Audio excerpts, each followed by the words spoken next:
ক্রিসমাসের দিন রাতের বেলা একটু বাপের বাড়ি গেছিলাম, তো দাদা এই কেকটা বিগ ফার্মে খাওয়ালো। তো এই কেকটা আমি আগে কোনো দিন খাইনি, আজকে প্রথমবার খাবো। এই যে কেকটা ওপেন করে নিয়েছি, এবার আমরা সবাই মিলে এটা ভাগ করে খাবো। তো দাদা বাবা প্রতি বছরই বড়দিনে আমাকে কেক খাওয়ায়। বাড়িতে এবার চলে এসেছি, এই দেখো কি রিলস করব না কি করব বুঝতে পারছি না। আর কি যে করছি জানি না, নিজের চুলটাকে ভালো করে দেখছি, চুলটা এত রাফ হয়ে গেছে উইন্টার পড়ার সাথে সাথে যে কি বলবো।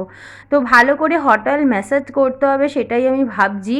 আর খুবই রাফ হয়ে গেছে চুলটা, মানে আগের যে স্মুথনেসটা ছিল একদম কমে গেছে, হয়তো ঋতু পরিবর্তনের ফলে এইটা হয়েছে।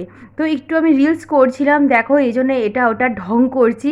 আর জামা কাপড়টা যেহেতু পরেছি, তো ভাবলাম যে একটুখানি মানে কিছু একটু ভিডিও রেকর্ড করা যায়, এই জন্য এটা ওটা ঢং করছি রিলস করার জন্য। এটা হচ্ছে পরের দিন সকালবেলা, মানে 26শে ডিসেম্বর। তো সকালবেলা আবার আমার মেয়ে আমাকে একটু হেল্প করেছে, একদম মুখের সামনে মোবাইল রেখে চলে গেছে। আমি একদম অঘোর ঘুমে ঘুমিয়েছিলাম। তারপর উঠে আমি যখন উঠলাম আমাকে বললো, মা আমি একটুখানি তোমার দেখো ঘুমানোর ক্লিপস নিয়ে রেখেছি। আনলাম, ও তাই নাকি। তো আমি ঘুমের ঘোরেই আমি চোখটা খুলেছি, দেখি মোবাইল চলছে আমার সামনে, আমি তো হতবাক। তো স্নান করে পুজো দিয়ে একটু চা টিফিন খেয়ে নিলাম।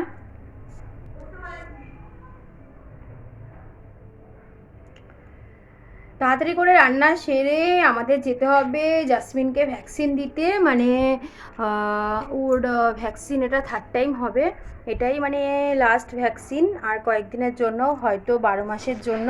তো এই 3টে ভ্যাকসিন কমপ্লিটেড হওয়ার পরে তারপরে যদি ডাক্তারবাবু আরও কিছু রেফার করেন তাহলে আবার ওকে ভ্যাকসিন দিতে হবে। কিন্তু ইয়ারলি এই ভ্যাকসিনগুলো তো খুবই মানে সবার জন্যই, সব পেটের জন্যই ম্যান্ডেটরি।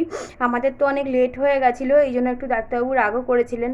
এমনিতেও ডেট হচ্ছে 24 তারিখ, সেদিন নিয়ে যাওয়া হয়নি। কালকে 25 তারিখ ছিল, কালকেও নিয়ে যাওয়া হয়নি। আজকে হচ্ছে 26 তারিখ, আজকে নিয়ে যেতেই হবে। এই জন্য খুব তাড়াতাড়ি করে রান্নাবান্না আমি সেরে যাচ্ছি, কারণ ওখানে অনেক বেলা হয়ে যায়। এসে আর কোনো এনার্জি থাকে না যে রান্নাবান্না করে খাবো। আর কিনে খাওয়া তো বুঝতেই পারছো, আমি আর মেয়ে তো কিনে যে কোনো জিনিস খেয়ে নেবো, কিন্তু রঞ্জিত খেতে পারবে না। এই জন্য আমাকে রান্নাবান্না সেরেই যেতে হবে। আর আজকে অনেক গুলো আইটেম মানে ফ্রিজে দেখলাম, যেহেতু আমার শরীর খারাপ ছিল, সব রাখা আছে, সব সবজি থোর রাখা আছে, তারপরে তোমার বাঁধাকপি রাখা আছে, বিটরুট, গাজর, অনেক কিছু রাখা আছে। তো মাছের ঝাল করব, আর বাঁধাকপি করব, আর পালং শাক আর সবজি, সব সবজি দিয়ে একটা মিক্স মানে সবজির ডাল করে দেবো ভাবছি। এই কটা আইটেম করবো, আর থোরবটি তো করবো। তা চলো তাড়াতাড়ি করে টিফিনটা খেয়ে রান্নাগুলো আগে সেরে নিই, তারপর তোমাদের সাথে দেখা হচ্ছে। জাসমিন মহারানী এখানে দেখো রঞ্জিতের সাথে বিছানায় বসে আছে। মেয়েকে বললাম তুই আজকে একটু পুজো দিয়ে দে। আর আমি শুধু সকালবেলা ওই গোপালকে তুলেছিলাম, কারণ প্রচুর আজকে রান্না আছে। আজকে হচ্ছে আবার রঞ্জিতবাবুর ফরমাইশ গাজর কা হালুয়া বানাতে।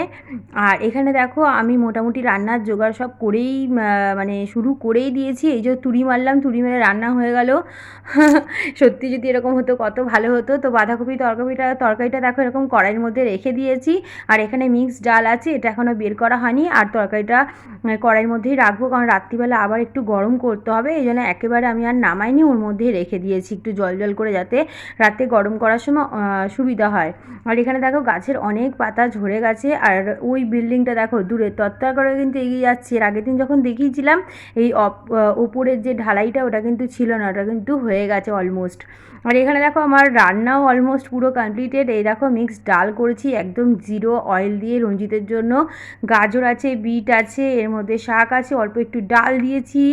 আর দিয়ে খুব সুন্দর একটা কালার হয়েছে। এটা অ্যাজ এ স্যুপও, মানে সবজির স্যুপ যেটা বলে, ভেজিটেবল স্যুপও তোমরা নিতে পারো, খুব হেলদি।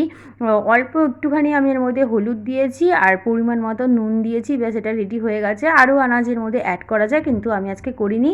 তো এই যে ভাত বাড়া হয়ে গেছে, আমি আমার আর রঞ্জিতের ভাতটা বেড়ে নিয়েছি। আর মেয়েকে আর জাসমিনকে তো আগেই খেতে দিয়ে দিয়েছি। একটু পরেই আমাদের বেরিয়ে যেতে হবে, মানে খাওয়া দাওয়া করেই বেরিয়ে যেতে হবে। আর এই দেখো বলতে বলতে খাওয়া দাওয়া করে আর একটু আমরা বসিনি, কারণ অনেক বেলা হয়ে গেছে।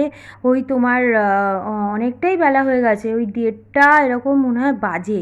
এই আমরা এখন যাচ্ছি, অনেকটাই রাস্তা। তো আজকে আমি ভাবলাম যে তোমাদের সাথে একটু গল্প করতে করতে যাই। তো এই রাস্তাটা তো অনেকেই চেনো, সল্টলেকের এইগুলো এক একটা ব্লক আমি অতটাও ভালো চিনি না। রঞ্জিত সব জানে কিন্তু আমি ঠিকঠাক বলতে পারবো না। আজ তোমাদেরকে শুধু মানে আমি মানে এটাই দেখাচ্ছি যে আমি কোন রাস্তা দিয়ে যাচ্ছি। তো ও তো আমাকে এক এক দিন এক একটা রাস্তা দিয়ে ব্লক দিয়ে ঘুরিয়ে ঘুরিয়ে নিয়ে যায়। শুধু বলে এটা চিনে রাখো, ওটা চিনে রাখো, কিন্তু আমার মাথার উপর দিয়ে সব বেরিয়ে যায়। আমি এত রাস্তা, এত মানে এত কিছু, এগুলো আমি চিনতে পারি না।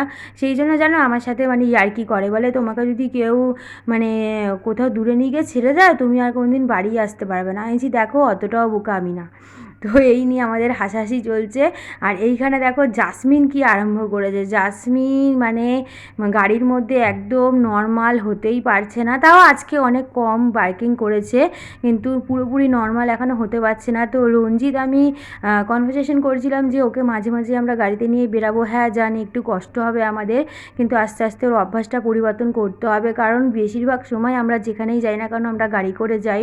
আমার স্পাইনের প্রবলেমের জন্য রঞ্জিত আমাকে মানে বাসে করে কোথাও যেতে দেয় না, দূরের কোনো রাস্তা হলে ওই নিয়ে যায়। আর যেহেতু ও গাড়ির বিজনেসে আছে এই জন্য গাড়িটা তো সবসময় আমাদের কাছে থাকেই। তো গাড়ি করেই বেশিরভাগ আমরা যাওয়া আসা করি টাচুড। তো যাই হোক, দেখো আমরা অন দ্য ওয়ে হসপিটালে যাচ্ছি। ওই সল্টলেকের সরকারি হাসপাতালটা, ওইখানেই জাসমিনকে ছোটোবেলা থেকে দেখাই, খুব ভালো হাসপাতাল। তোমরা যেখান থেকেই আমার ভিডিওটা দেখে থাকো না কেন, তোমরা যদি সম্ভব হয় কোনো রকম অসুবিধায় পড়ো নিজেদের পেটকে নিয়ে, এইখানে আসতে পারো, দেখা করতে পারো। এখানে সকাল থেকে রাত্রি 9টা অবধি, মানে সকাল 9টা থেকে রাত্রি 9টা অবধি এখানে কিন্তু মানে টিকিট অ্যাভেলেবেল থাকে। মানে রাত 7:30 অবধি টিকিটটা অ্যাভেলেবেল থাকে, কিন্তু 9টা অবধি ডাক্তার দেখানো হয়। এখানে সমস্ত রকম তোমার মানে সমস্ত রকম, শুধু কুকুর না, কুকুর, বেড়াল, পায়রা, ছাগল, গরু, যত অ্যানিমেলস আছে, পাখি, সব কিছু এখানে কিন্তু টেক কেয়ার করা হয়, দেখাশোনা করা হয়। কোনো অসুবিধা পড়লে এরা খুব ভালোভাবে যত্ন সহকারে এরা কিন্তু চিকিৎসা করে। আর এখানে অ্যাডমিটও রাখা হয় যদি এরা সেরকম কন্ডিশান বোঝে অ্যানিমেলসদের। এখানে ভর্তিরও ব্যবস্থা আছে। তো আজকে যখন গেছিলাম তখন দেখলাম যে একটা গোল্ডেন রিট্রিভারের বাচ্চা হবে। মানে আগের দিন রাত্রিবেলা সে তার ডেলিভারি শুরু হয়। দুটো বাচ্চা জন্ম নিয়েছে, দুটো বাচ্চা মারা গেছে, এখনও 3টে বাচ্চা মানে ওর পেটের ভেতরেই আছে, ওই অবস্থায় অ্যাডমিট করেছে। তো আমি একবার সব কিছু শুনে মানে আমি হতবাক হয়ে গেলাম যে এতক্ষণ কেন অপেক্ষা করছিল। তো বললো যে অনেক দের রাত্রে ওর পেন শুরু হয়েছে, হট করে এরকম হবে, আমাদের ফার্স্ট টাইম বুঝতে পারিনি।